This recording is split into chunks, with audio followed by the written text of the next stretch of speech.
Hello दोस्तों, आज की कहानी है ससुराल आकर बिगड़ गई है। तो आइए सुनते हैं एक मज़ेदार कहानी। रचना की शादी को कई साल हो गए थे। सब बढ़िया था। छोटी बहू होते हुए भी वो बड़ी की तरह हर फर्ज निभाती थी, क्योंकि बड़ी बहू तो आते ही अलग हो गई थी। रचना के सास ससुर हर काम के लिए रचना की ही आवाज़ लगाते थे। फिर भी वो उसकी बुराई करना नहीं छोड़ते थे, और सबसे बड़ी बात, बुराई भी अक्सर उसके परिवार वालों से ही करते थे, जो रचना को बचपन से जानते थे, या फिर रचना की सहेलियों से, या खुद के मायके वालों से। पहली बार जब शादी के बाद रचना की दोस्त आई, तो सासू माँ ने उससे ही रचना की बुराई करनी शुरू कर दी। जब रचना को पता लगा, तो उसने अपने पति नीलेश से कहकर माँ जी को समझवा दिया था कि कम से कम वो लोग जो उसे जानते हैं, उनसे तो उसकी बुराई कर खुद की जगहसाई ना करवाएं। पर उन्होंने ना सुनी, बल्कि अब तो ये आदत ही बन गई थी।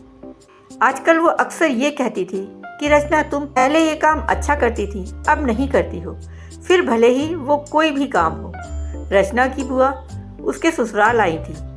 तब सासू माँ की किटी पार्टी भी थी। वो बुआ को भी साथ ले गई, और आदतन सबके सामने ही वह रचना की बुराई करने लगी। कहने लगी, रचना पहले सब अच्छा करती थी, पर अब कोई काम ठीक से नहीं करती है।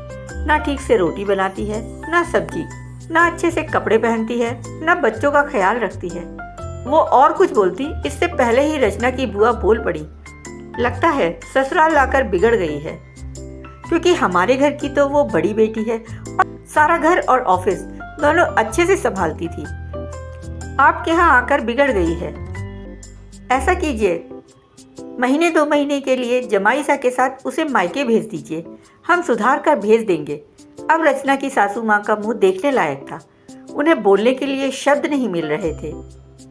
वे तो बस उठकर चली गई, ये कहकर कि आती हूँ, कोई बुला रहा है जरा। और रचना की बुआ जी बस मुस्कुरा रही थी।